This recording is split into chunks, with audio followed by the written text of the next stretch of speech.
Басшы қыздың әңгімесі. 17-ші түн. «Ей, ұлы бақытты патшам!» деді басшы қыз, Харун Рашидтің алдына бас иіп, тәжім етіп, жүзі әлденеше түрлі құбылып, даусы су кеткен сыбызғының тіліндей шырылдап. «Тақсыр, менің кісі таң қаларлық әңгімем бар. Есткендер қалай таңырқамас? Мұна тұрған екі қара ит, бір ата, бір анадан туған сіңлілерім болады. Мен бұлардың жас үлкен апасы едім. Әй мүсәпірлерім, қор болған ғаріптер, деді, көз жасын орамалмен сүртіп. Әкем байғұс, бір кісідей ақ дүниенің тезегін дерген кісет. Ұлы бардың өзі бар, қызы бардың ізі бар. Әкеміз өлгенде артында үшеуміз қалдық. Түстік өмірің болса, кештік мал же деген емес пе? Байғұстың жиғанынан әкемді айтам-ау, 5000 қызыл алтын қалды. Бас кеткен соң не болмақ? 3 қыз 5-10 күн жылап сықтап отырысқан болып, 2 сіңілім ерге шықты. Тиісті сыбағаларын ақшадай бөліп ала кетті. Жасым үлкен де болса, белгілі біреуге жіпті қалмай, қара орынды бағып мен қала бердім. Бұл байғұстарға қай бір салдарлы кісі жолыққан. Екеуі де бір дәлдулеу жігіттер екен. Қолына қомақты дүние түскен соң, сіңлілерімді ертіп, сауда қыламыз деп, қала кезіп кетіп қалды. Сол кеткеннен ізім ғайым 4 жыл хабар ошарсыз жоғалды. Бір күні 2 сіңілім іліп алар киімі жоқ, азып тозып қайтып келді. Адам танырлық сиқы жоқ, зорға таныдым. Дүниелерің қайда, күйеулерің қайда? Күйеу құрсын, барымызды ішіп жеп, маңғыт аузына саңғыт деп тартып отырды. Көрмеген азап жоқ, қайыр сұрағандай болып қалаға жеттік деп, екеуі жылады. Жайларын білген соң, мені біраз ашуда кернеді.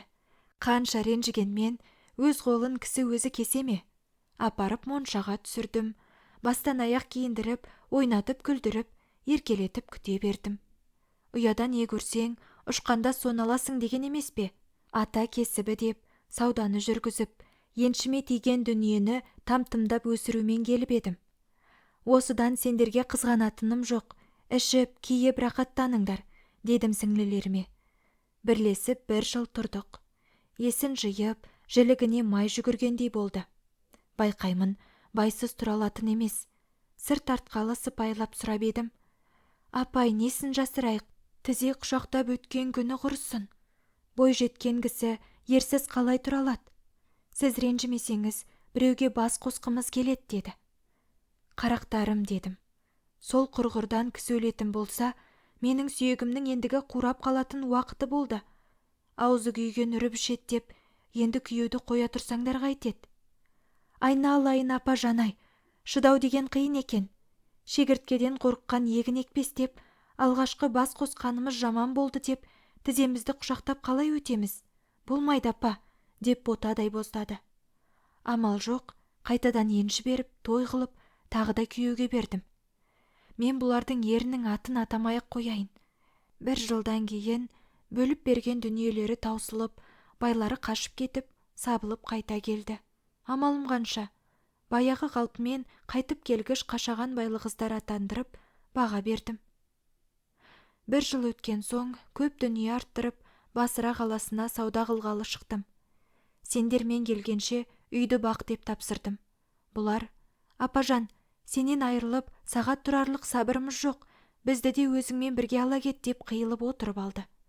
Бауыр деген қандай, сөздерін қимадым. Өзіммен бірге ала кеттім. Кемемен көк теңізді кешіп келе жатырмыз. Күн судан шығып, суға батқандай болады. Әрине, бұл заманның кемесімен жол жүру инемен құдық қазғандай. Тасбақа мініп тауға шыққандай. Арқан бойы жер жүргенде түнеріп түн болады. Бозарып таң ата береді. Бір түні кемеші сезбей қалып кеме адасты. Адасқан бойымен лағып кете берді. Бірнеше күндер өтіп, жиектегі қалаға келдік. Бұрын жүріп мұндай қаланы ешкім көрмеген екен. Бұл қай қала деп кемештен сұрадым. Өмірім теңізді кешумен өтті, бірақ мұндай қаланы көрген емеспін, деді ол. Сауда қылған жан жалаңдап жанды қояма? Ал шығыңдар, малды шығарып сата бастайық деп отырған кісілер өре түрегелді. Сатсаңдар сатыңдар, деді кемеші. Егер алушы болмаса, 2 күн тұрып қайта жолға шығармыз. Кемеші өзі қалаға кетті. Бір кезде ентігіп қайтып келді де: "Пірадарлар, жүріңдер, Құдайдың құдіретін көріңдер", деді кемеші. Біз қалаға тұра-тұра жөнелдік. Барсақ, қаланың іші сіресіп қатып қалған қара тас. Адамы да, малы да, иті де, мысығы да тұрған күйі қатып қалыпты. Жандыдан басқа алтын, күміс, шұға, жібек, барлық мүлкі сол күйінде қалыпты. Оны көрген соң, қызыл көрген қарғадай бет-бетімен жұрт тас болған қаланың көшесін кезіп кетті. Мен де қыдырып патшасы тұрған ордасына келдім. Ішіне кірсем, көрерге көз шыдарлық емес. Аяқ табағы, кесе шәйнегі, ожау қасығы сап алтыннан істеліпті. Патша алтын тақтың үстінде, екі жағында уәзір сәргәрдасы, есік алды самсаған сарбазы, сақалы беліне түскен молдасы тәсбілерін тартқан бойымен тас болып қалыпты. Үй күндіз түні жарық. Үй ортасына орнатқан шамшырақ тастар жарқырап жайнап тұр. Мен қыдырып, патшалардың әйелі тұратын сарайына келдім. Патшаның қызын көрдім. Кигені атлас, қамқа, шәйі, жібек, белінде алтын шытырмақты белбеу, басында гәухар таққан тәжі бар. Барлық кигендері зат күйінде қалып, денелері қара тас болыпты. Мен аралап жүріп бір есік таптым. Ашып жіберіп есігінен қарасам, неше түрлі жібек кілем төсеп тастапты. Аралап барып түрлі суреттегі жыртқыш аңдарды көрдім. Тас болып қалса да, денем түршігіп қорқайын дедім. Күн кеш болды, ордадан шығайын деп едім, жол таба алмай қалдым. Сандалып барып бір жеріне отырдым. Түн ортасы ауа, бір адамның жөтелген дауысы келіп, артынан сампылдатып оқыған Құранның аяттары естілді. Орнымнан тұрдым да, үн шыққан жерге бардым. Бір мешіт, жарқыраған шамдар асулы тұр. Жібектен тоқылған зерлі жайнамаздар жаюлы жатыр. Бір жігіт Құранды жайып қойып, саулатып оқып отыр. Жігіттің несін айтасың? Ондай жігітті күн сәулесі түсетін жерді түгел кессең де кездестіре алмассың. Ақ маңдайы алаңдай, қасы тартқан қаламдай, ай мен күннен аралас, қосып соққан адамдай. Мен жігіттің жанына барып сәлем бердім. Сәлемімді әлейке деп алды. Мен, рұқсат болса, сізден сұрайтын сауалым бар дедім. Сұраңыз, деді ол жігіт.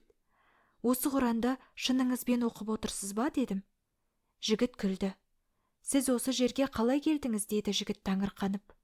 Мен қалай келгенімізді, қайдан келгенімізді сөйледім.